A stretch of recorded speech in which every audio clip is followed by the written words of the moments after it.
Ayusin natin to. Ayan. So ang gagamitin lang natin ay straw saka Sanrio.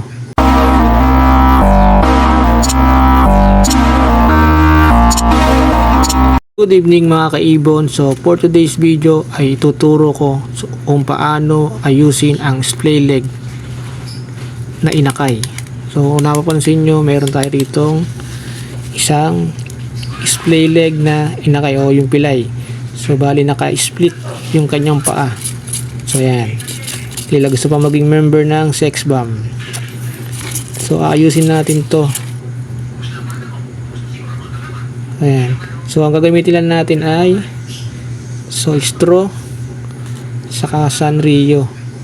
So ito lang yung gagawin natin. So step 1, so gugupit lang tayo ng straw. So tansyahin nyo lang yung haba. So iting haba, ganito yung magiging lapit ng paa nila. So lalagyan natin ng Sanrio to. So gupitin lang natin yung straw. So pag nagupit na yung straw, so ipapasok lang natin tong Sanrio.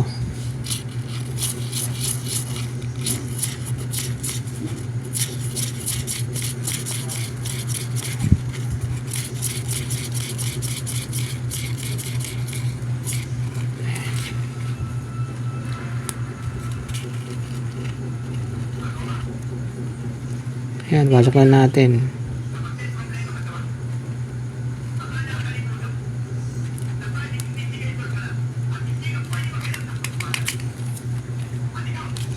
So ito mga kaibon, so kung na-shoot niyo na yung Sanrio, so kuha lang kayo ng stick o yung ting-ting.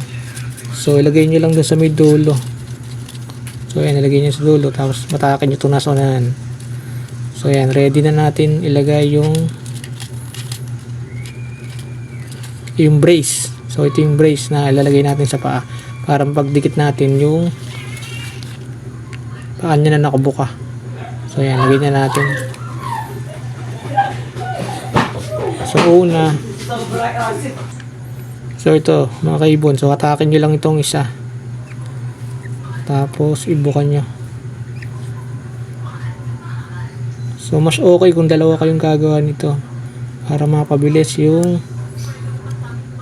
proseso, pero ito gagawin ko lang para sa video.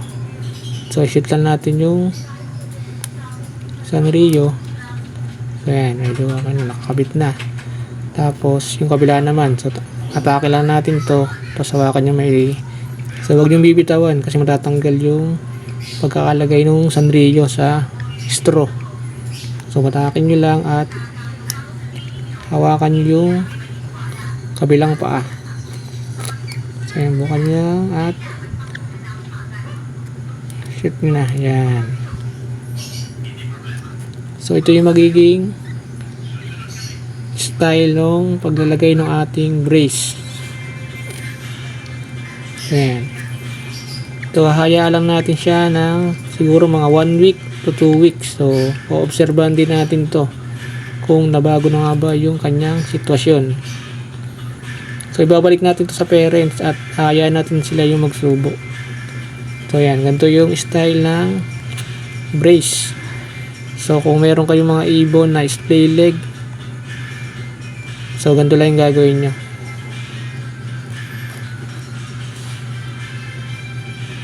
Ayan. So ayan.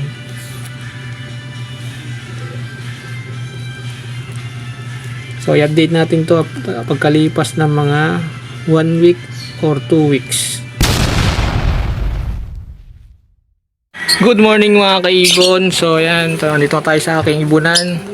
So i-update ko lang kayo doon sa ating paakay na splay leg. So inayos nga natin yun noong January 20. So almost 2 weeks na yun nakakalipas. So check natin kung naayos na nga ba yung kanyang paa.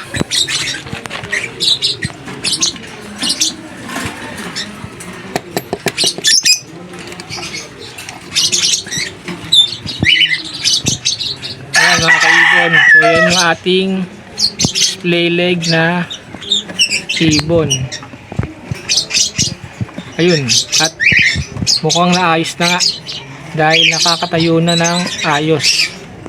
Dahil nung kinuha natin yan mga kaibon, naka-split yung kanyang magkabilang paa. Ayan. Effective yung ating ginawa mga kaibon. So, try kong kunin yung inakay. So, ito nga mga kaibon, yung ating display leg na inakay. So, tingnan natin yung kanyang paa. So, ito yung nilagay natin na brace sa kanya noong nakakaraang January 20. So, ibababa ko lang to kung okay na yung kanyang. So, yan mga kaibon. So, ayos na. At nakatayo na siya ng maayos. Yung dating display leg ay ngayon ay ayos na. So, nananakbo pa oh. So, effective yung ating ginawang paglagay ng brace sa kanya. So, babalik na natin sa kanyang parents. So, malapit na rin itong bumaba.